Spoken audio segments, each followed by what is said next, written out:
Welcome to Be Lifted Up Radio, your guide to living an abundant life. I'm your host, Mia Hall, and we have a great, amazing show for you today. So today we are going to talk about why is community mindset so important?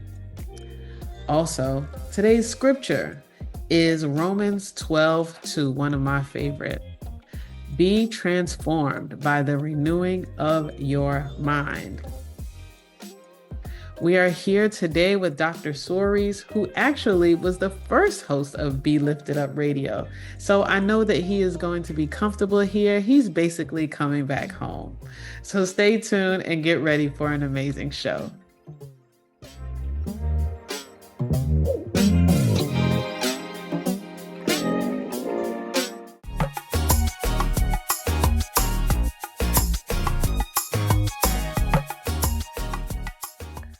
And we're back. So we want to let you know, cities are diverse, growing, and dense.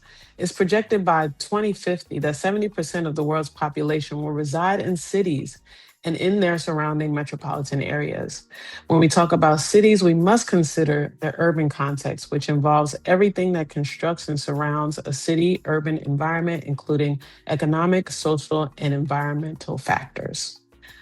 Dr. DeForest B. Soaries Jr.'s life's work embodies faith, stewardship, purpose, and community transformation.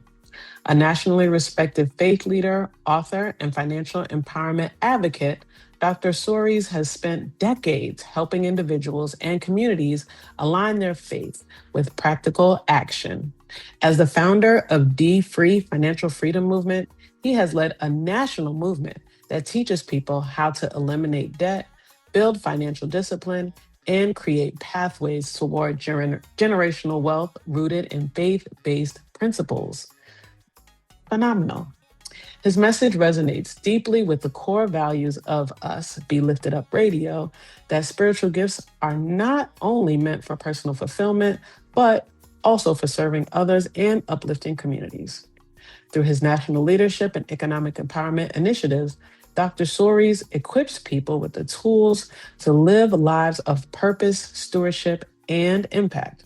He has authored 8 books, including Say Yes to No Debt, dfree Lifestyle Workbooks, dfree Breaking Free from Financial Slavery, and Meditations for Financial Freedoms.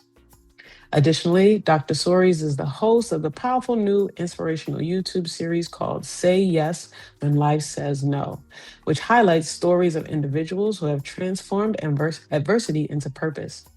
The show explores how faith, resilience, and courage can turn life's most painful moments into opportunities for leadership, healing, and service.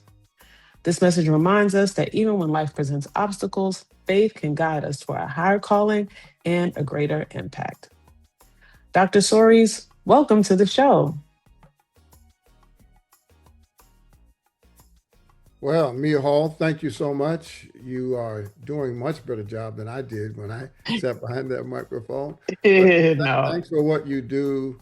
It's always encouraging to see young people focused on serious subject matter and grappling with serious issues. And I'm honored to be a part of this. I've known the show since the day it started, and I'm a fan of the show, and I'm just honored to be back. That's awesome. That's awesome. Well, thank you so much for, even focusing on this. I know it's a topic that so many people need, especially in this economy. Unfortunately, a lot of people are going through job loss and, just recession and, just all types of things. And they're wondering where to turn to for financial help. So thank you for talking to us about this and for doing it as your, life's work. We want to start out the first segment, just talking about how you believe spiritual discipline can fuel the financial discipline, right? And when you talk about that, can you also just talk about how you even, started to want to tell people, of faith to do this, to use their spiritual discipline to fuel financial discipline? Sure. Well, 5 years after Martin Luther King was killed, I was attracted to Reverend Jesse Jackson, who we recently lost. And I was Mm. attracted to him because he described the civil rights movement of the 60s as having been dead, but he also described it as having been dead because it won. We won our right to vote. We won our right to public accommodations. We won our right to fair housing. And what Reverend Jackson said when he first started Operation Push was that we would now focus on economic issues. And we did that, but we did it more so from an external perspective than an internal perspective, meaning it was economic justice, demanding jobs and opportunities for contracts with companies that we spent our money in. Adam Clayton Powell, the senior, the early pastor of Abyssinian Baptist Church, used to say in Harlem, don't shop where you can't work. So this economic theme was one that really attracted me to Reverend Jackson in my younger years. While I worked with him, it gave me really front row access to all of the leaders that had worked with Dr. King, Coretta King and Andy Young, and all of the faith-based leaders that made the civil rights movement happen. And it was at that point when I really discovered how strongly spiritual the civil rights movement was. And it really indicated that before you can make external change, you have to have internal power. And as you challenge institutions to treat people better, you really have to challenge people to respect themselves and treat themselves better. So that translated through my entire career. When I went to First Baptist to be pastor, I understood the internal, external juxtaposition. When I was Secretary of State of New Jersey, I recognized there were some things the state needed policies to do in cities, but there were other things that urban dwellers needed to do for ourselves. And so I've had this hybrid approach to human development. And when we think about economic progress and economic sustainability, you have to know that some of it is behavioral, that the choices I make with the money that I spend have everything to do with not only my life, but my legacy. At the same time, there are public policies that sometimes function in an injurious way that causes people to not only be in trouble, get in deeper trouble. For instance, it's legal in America to give someone a payday loan that starts at 390% interest. That's a public policy issue. But on the other Abs- side, there are people who, because they don't have the discipline to save, and discipline is a spiritual gift, they don't have the discipline to save. When they have a $400 emergency, they have to resort to a high interest predatory loan. And so our work involves both educating people about what's possible with the money they have and the opportunities that still exist. And then on the other hand, challenging society to implement policies that treat people fairly. Yes, both are needed. No, I love that you do that because, yeah, it's not just about, like, oh, okay, we can just, have this discipline, have these practices, individually, like you said, it's about, overall, like, if the government is not, having fair justice in how they even allow us and or people to do business in this capitalist society, then how can we even, grow or do these things? So thank you for that. And I know that, for people of faith and even people outside of faith, you have, famously, compared debt to slavery. Can you just, let people know, like, why do you think that, debt keeps people, enslaved like that? Yeah, CNN asked me the same question back in 2011 when they did their documentary on our church. It was called Almighty Debt, Black in America. And much to the surprise of the interviewer, which I don't think will be a surprise to you, uh, Hmm. I had to confess that this was not my idea. Mm. Although I had grown up in the church and I had been preaching for probably 20 years before I discovered it. It was the Bible that said that the borrower is slave to the lender. And so while I wanted to take credit for aligning debt with slavery, I had to attribute it to Solomon, who wrote Proverbs. And Proverbs 22:7 says that. And it makes practical sense because when I am in debt, then the person that owns the debt controls a good part of my life. They control how much of my income goes for interest. They control how long I have to pay off the money. And debt today that's used to finance a lifestyle that otherwise I could not afford, it's easy. You go to check out at the department store and they ask you, do you want a credit card? Every day in the mail, you get offers. Do you want a credit card? I flew to New Jersey from Florida the other day, and the flight attendant came walking around the plane saying, do you want a United credit card?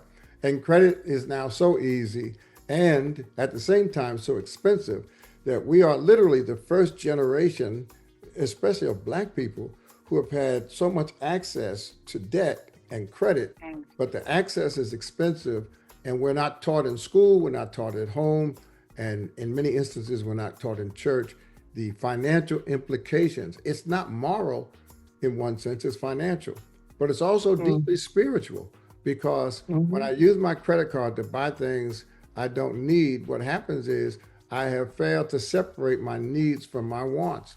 And so you'll notice in one of my books, I have a very specific exercise asking people to make a list of their needs, a list of their wants, because what we've discovered and what I did in my own life was I paid for what I needed, but I charged what I wanted. And the credit card was paying for things I did not need. And so I had no savings, no insurance, no investments.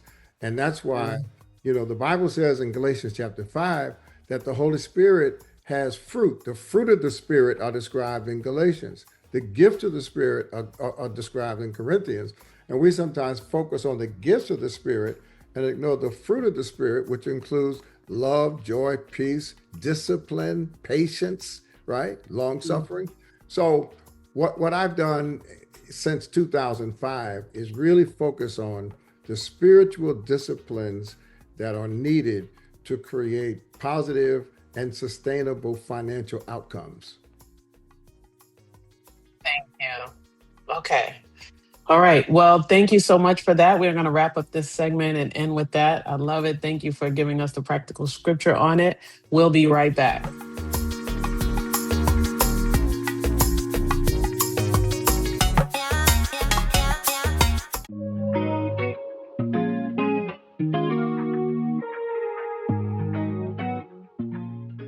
Welcome back, everyone. We are here with Dr. Soaries at Be Lifted Up Radio. The conversation is getting so good. And, he just broke down to us where the Bible is the first place where we heard that, the borrower is slave to the lender. And we don't want to do that. So actually, now we want to go into Dr. Soaries. What are some practical steps that people can take to eliminate debt? I was looking at in your book, I think they were saying like the average American owes about $10,000 in debt. And, of course, I know it can range way more and, potentially way less. But, what are some, a family that's listening, anybody that's listening, what are some practical steps that people could take to start to eliminate debt that you tell people? Well, we have a curriculum, we call it dfree. It's a 12-step course and it's a 12-step process. And the 4 levels are get started, get control, get ahead, and give back. So when we talk about getting started, we start with debt because we can't create wealth if we are drowning in debt. We can't even talk about wealth properly unless we understand what debt is. Our net worth is determined by how much we own minus how much we owe. So if I own a house that's worth $100,000, but I owe $150,000 in mortgage and credit cards, I am broke. That debt diminishes wealth. And so for every dollar of debt I pay down, I am in fact increasing my wealth by $1. So the focus is on wealth, and we begin with debt because when we don't begin with debt, we lead people to believe that either income or assets alone constitute our wealth. So the way we start with debt is by changing our attitude towards debt. I lived for 13 years from credit card to credit card and bank loan to bank loan. I financed everything. I bought furniture, I on car, everything I bought was on credit because I didn't make much money, but I wanted to live better than my money could afford. And Yes. I accepted it. I accepted it despite the fact, as I said earlier, I had no savings account. My father died at 47. My mom was 44. And I was a civil rights leader. I was an activist, but I was broke. And if my dad Mm, had not had insurance, I would not have been able to help my mom at all. She'd have been homeless. mm, So mm, so I had to arrest my spending before I could create my wealth. And the first thing I had to do was change my attitude. Second thing I had to do was to figure out where my money was going. I would say to my father, I'd say, Dad, can I borrow $50 till payday? And he'd say, well, I work every day, you work every day. Why do I have $50 to lend you and you don't have $50 to lend me? And I said back to him, I said, Dad, listen, I work every day. I get paid every 2 weeks. I don't know where my money goes. And then his response was, well, it doesn't leave home when you're sleeping. I mean, your money goes where you take it. So mhm. before I could make a step forward, I had to start writing down every penny I spent. And in our curriculum, we challenge people, write down everything you spend. If you buy Starbucks every single morning, you're spending over $1,000 a year on coffee. And that $1,000 might be better used investing in your retirement, putting aside money for emergencies. So it's knowing where your money goes and then making sure you make your money work for you. It's taking Mm, inventory, knowing exactly what's happening with the money you have, and then setting goals to increase your income. mm. I love that. Oh, that, yeah. You have to know where your money goes. Otherwise, it's just going to keep on leaving you, right?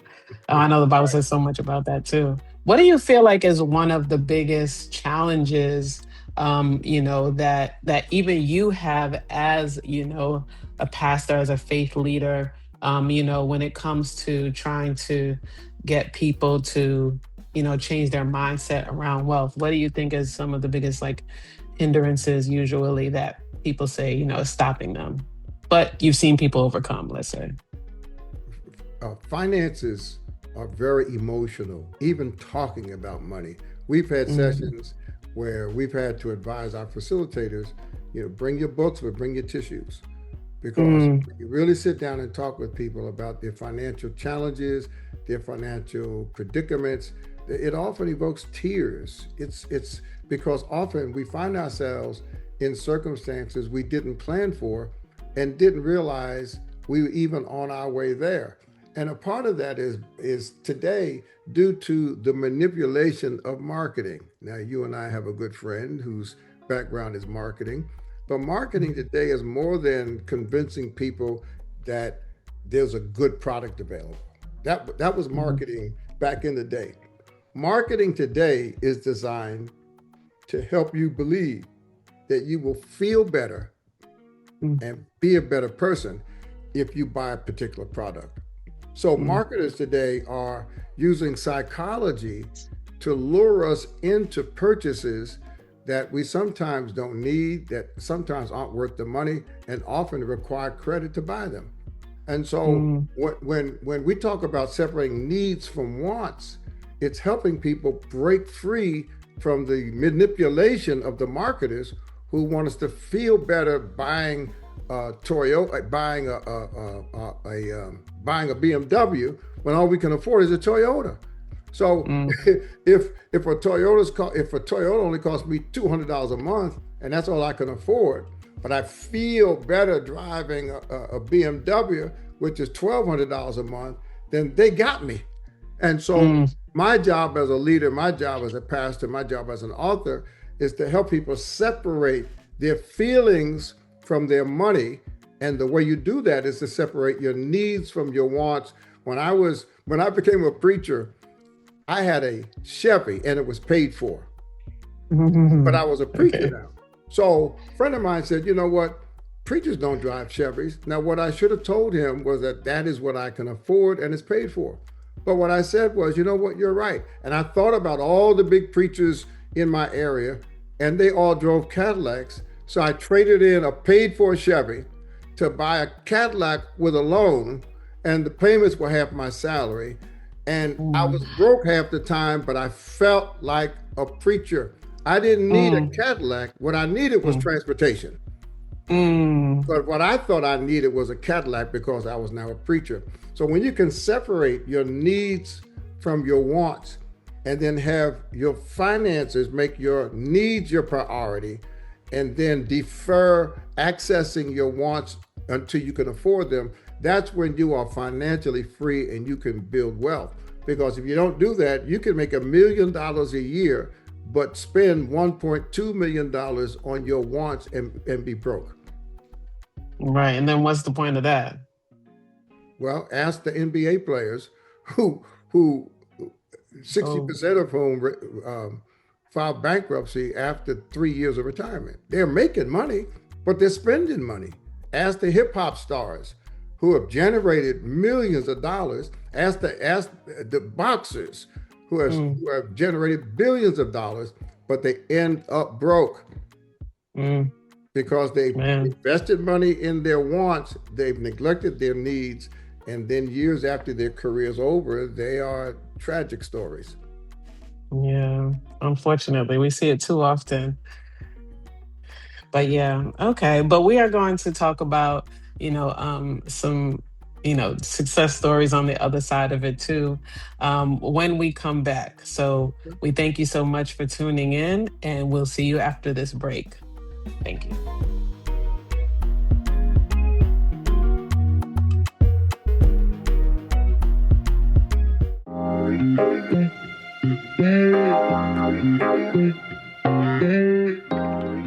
Welcome back. Thank you so much for tuning into Be Lifted Up Radio. We are here continuing the conversation with Dr. Soaries, because we are going to get out of debt this year, you guys, okay?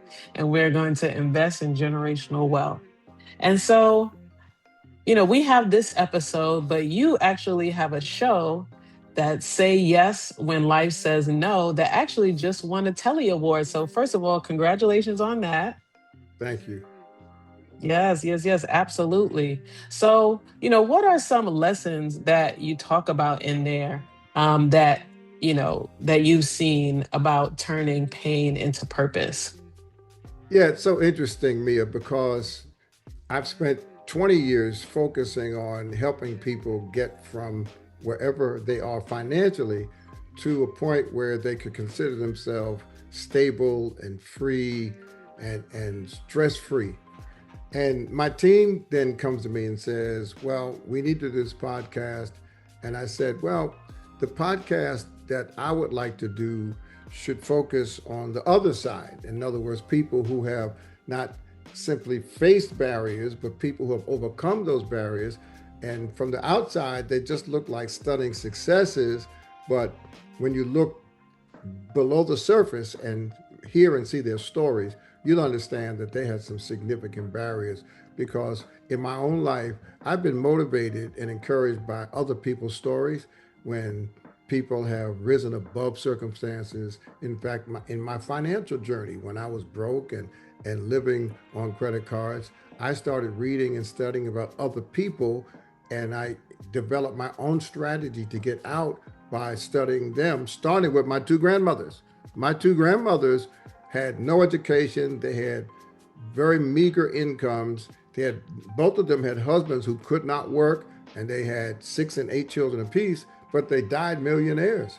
So I started studying other people's lives, not simply from the side of their challenges, but the side of their victories. And my biggest challenge came when I was diagnosed with cancer. And when I heard that, all I thought was I was about to die. And it was like life saying no to me. And so the podcast is based on the book that I wrote. The book is called Say Yes When Life Says No. So it inspired the team to put together this podcast to look at what does a gang leader look like who started a gang in Texas, went to jail, came out of jail. The judge had called him a menace to society, and now he's doing work around the country helping young people avoid making the mistakes that he made. Or what about a woman whose son Um, was killed by gang violence? He mm, was walking down the street. The gang from the other side of town thought he was the one who had stolen their radio, and they killed mm, him over a mm, radio that he didn't even steal. And this woman took the tragedy of her son's death and turned it into a lifelong pursuit to help parents of children who had gotten killed, and also to mm, help children who were in foster care, children who had trouble with law enforcement, uh, have access to opportunities they otherwise would not have. Or what about Randall Pinkett? Randall Pinkett was actually said no to on national television. He was the mm, young black man who won The Apprentice when Donald Trump had his award winning program, and show after show after show had people who won the competition and they were celebrated. And now, for the first time, this young black man won the competition and mm. on national television was told by Mr. Trump, would you share your prize with somebody else? That was essentially Terrible. saying no. And so we probed into what it was like for him to be in front of those cameras and have that kind of humiliation, really, and that kind of Mm, opposition, but then end up on his feet.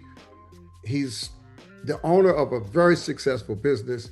And so we talk to people not simply about problems, but about overcoming problems through various solutions. And the hope is that people will see themselves in these stories, and through other people's success will craft strategies for their own achievement. I love that because we are encouraged by the words of others' testimonies, right? That's right. So I love that, and I can see why that would be important, and with your leadership, why it would win awards.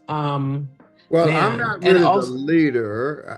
I don't think you could call me the leader because I've got a great staff. I got a great writer, a great producer, a great digital team. I've got young people who really do the work. I just get on camera and talk. But it's really a team effort, and I didn't even know there was a telly. I never knew anything. I know about the Grammys. I know about the Oscars. I know about the Tonys. I never heard of the tellys in my life. So last week, when my director sent me a text and said, "We won the telly," I'm like, "Well, what is a telly?" what is it? Tell you hilarious. Yeah, but everybody else seems to know what it is, and I'm honored to be on a team that could win that kind of recognition first time out. This was our first series, and it's Mm-hmm. just remarkable that the judges found us worthy to get a silver prize. I love that. I love that. Well, yes, congratulations. Because yes, we've known it for years. So that's amazing. And shout out to your team. I work as a podcast producer now, so I definitely understand like being behind the scenes and letting somebody else lead. But we always love the acknowledgement when it's a team effort. So I appreciate that. Thank you. Yes, and you also actually, your book won the Best Nonfiction Award in the Black Authors Matter Showcase and Award competition. So congratulations on that as well. Yeah, see, that's my team That's again. I've another never thing. heard of Black Authors Matter, but in this season of anti-DEI government policy, in this season of cutting Mhm, back on civil rights opportunities that were created by our parents and grandparents, in this season when Black people are trying to figure out what to do and how to do it, I think it's important in the very least for us to establish and support our own institutions. And yeah. in that sense, I was so proud. Next year I'm doing a book tour of Mm, black-owned bookstores because we nice. give Barnes and Noble enough. I think at this point we have to go back to what we did in the 1860s after emancipation, and that was Mm, build our own schools, support our own churches, support our own businesses, support our young people. And so the pride I have in that Black Authors Matter Award is that it is a Black institution where Black people are coming together to affirm Black authorship and Black readership And in that sense, I'm proud to be connected to that movement today, because we probably need each other more today than we have in about 100 years. And so it's very important to me. And I thank the people there and all of the supporters who made that award possible.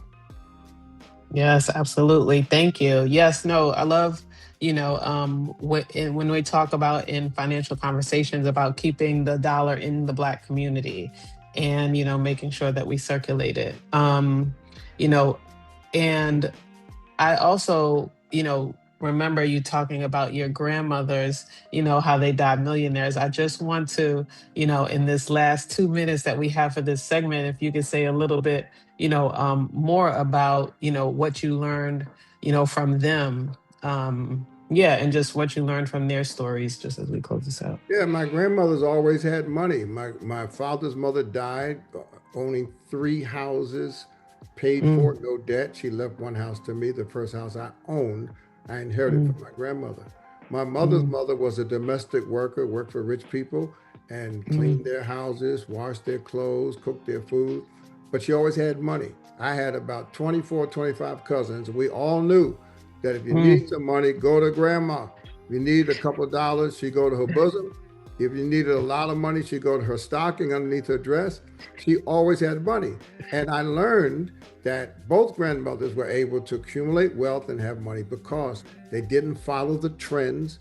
They didn't care what the fashion industry said the length of the dress should be. They wore the clothes that they wore. They didn't have to buy new outfits for every occasion that came along. And they lived for the future. mm, And so they invested, they both had insurance, they both owned real estate. And these were women who I just admire mm. so much. And much of my teaching and much of what my book is about, I learned from my grandmothers. Listen, I've never taken a course in budgeting, accounting, or investing. I learned about money by being broke and by learning from Mm. my grandmothers. Wow, I love that. I love that. May they rest in peace. Thank Thank you. you. Thank you so much. All right, y'all. We are gearing up for our last segment. So make sure you stay tuned and we'll be back after this break.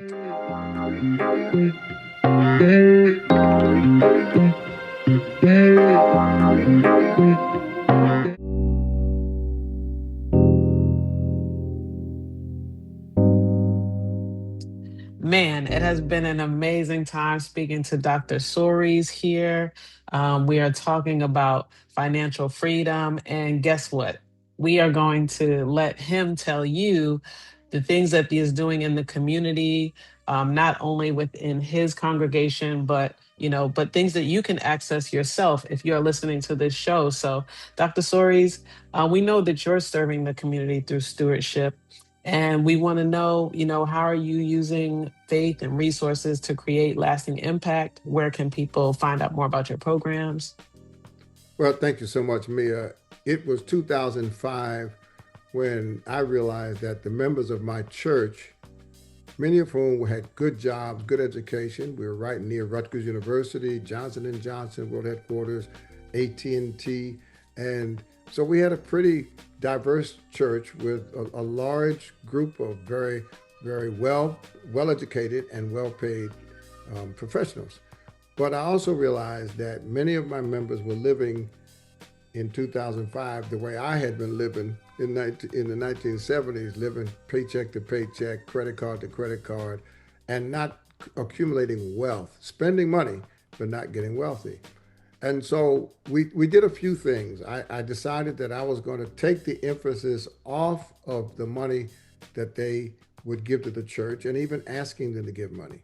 And I put the emphasis on helping them manage and strategize around the money that they had.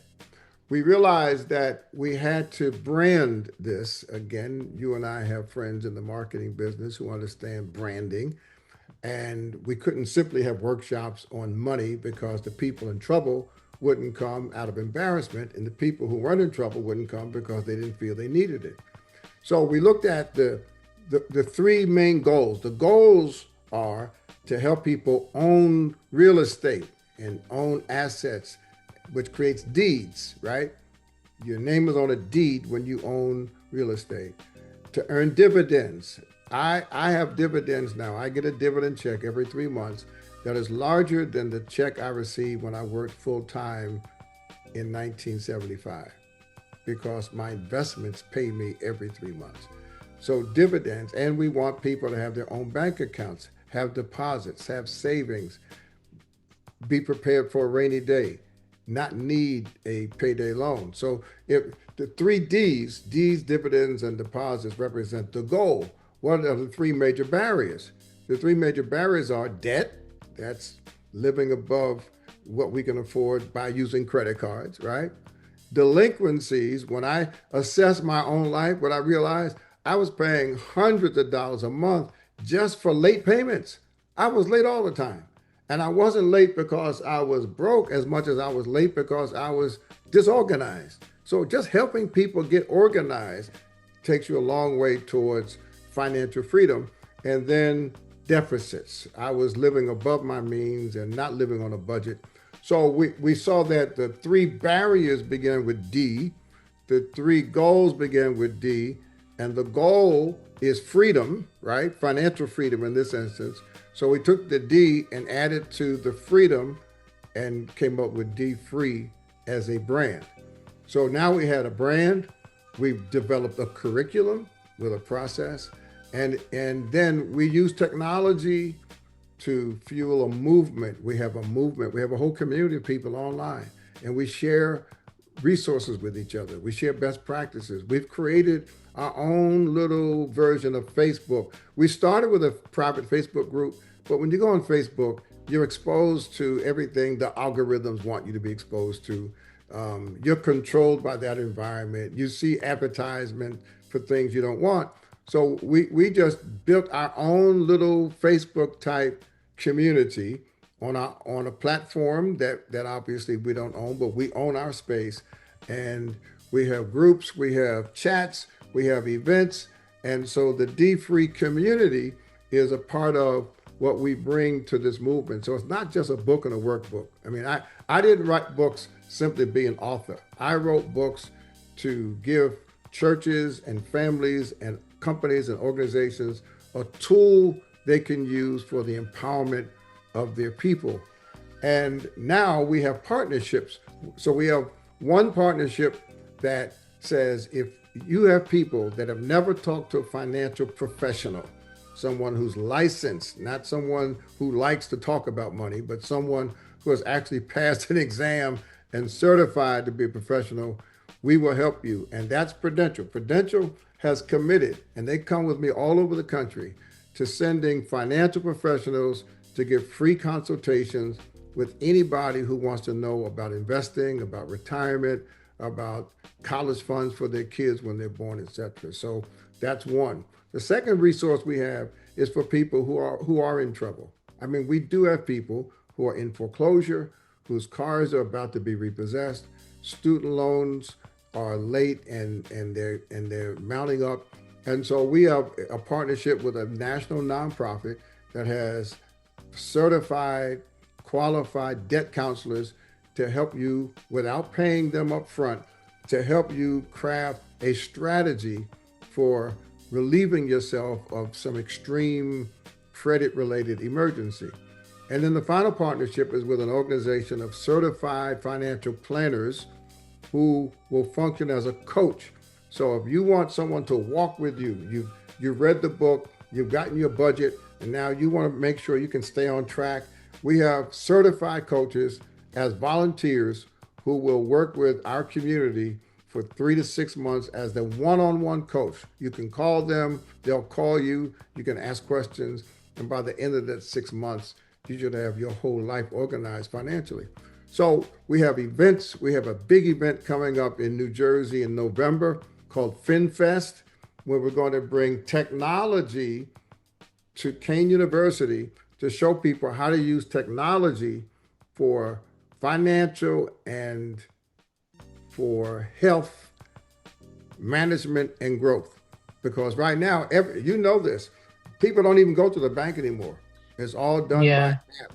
And people People don't even go to the doctor. My wife had a doctor's meeting yesterday on her phone. Mm. So this technology is becoming so sophisticated and is moving Mhm. even faster with AI. We want to make sure our community is not left behind when all of these AI assets, virtual reality assets, and technology impact the way we access healthcare information and financial information. So that's what we do, is how we do it. We're using AI ourselves. We celebrate our 21st birthday in July. We'll be rolling out a chat bot that'll be open 24/7 for people to do questions and answers. We've got a Oh, whole that's new, amazing. we got a new websites.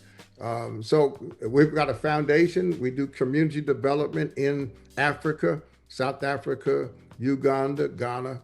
So it's a whole Mm. movement that revolves around helping people get started, helping people get control, helping folks get ahead, and then facilitating giving back to the community that has nurtured them and that is their community. Wow, that's amazing. That's amazing. I love that. I mean, it just sounds so, like you all have left no stone unturned, when it comes to, like you said, it starts out with the books and the workbooks, but, they have the practical classes. Then when they go through the classes, then they have the professional that, from Prudential, you partner with them, that works with them. Then they have the debt counselors and people to take them out of debt. I mean, I love this. Then the financial planners and people that are listening, please save the dates. Do you have the dates for the FinFest Yes, yet? thank you. It's November 13th and 14th, and it's for the whole family, young and old, Awesome, at awesome. Kean So the Fin University in Union, New Jersey.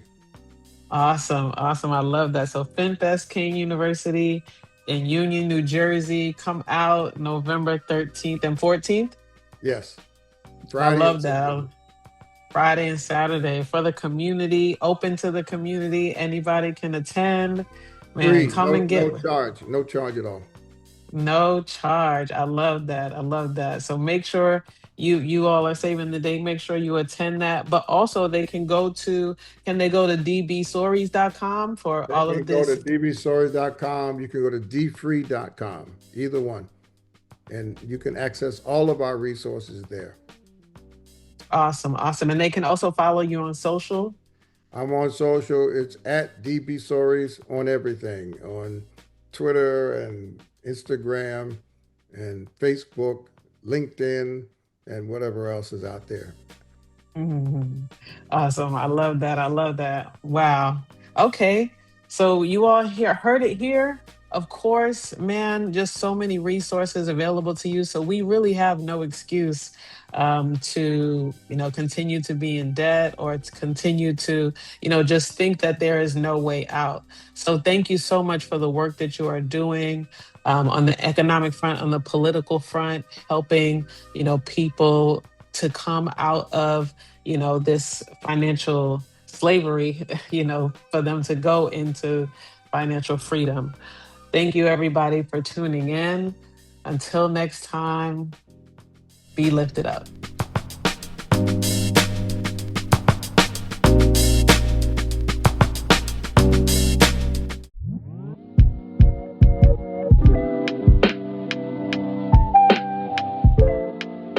Hello, everyone. Thank you so much. This is Be Lifted Up Radio, your guide to living an abundant life. Man, I had such a great time speaking to Dr. Soaries. He is a wealth of information, of course, legendary, you know what I mean, in the faith world and, and beyond in the civil rights world. But, also to be able to speak with him about everything that he's currently doing in his church, it was phenomenal. I love the three Ds, on the positive end when he's trying to, well, not trying to, they are absolutely doing, helping people to get deeds, to get dividends, and to make deposits. And he wants to help people, well, he's helping people get out of debt, delinquency, and to get rid of those deficits, right? So I really enjoyed this conversation, and I hope that you did too. So make sure that you can follow us. Okay, we are on YouTube at Be Lifted Up Radio, Instagram and Facebook at Be Lifted Up Radio. You can go to beliftedupradio.com or mochapodcastnetwork.com. And make sure that you tune into us on Sirius XM, channel 141, HUR Voice Mondays, Tuesdays, and Thursdays at 5 p.m. Eastern. I'm Mia Hall. Thank you again for tuning in.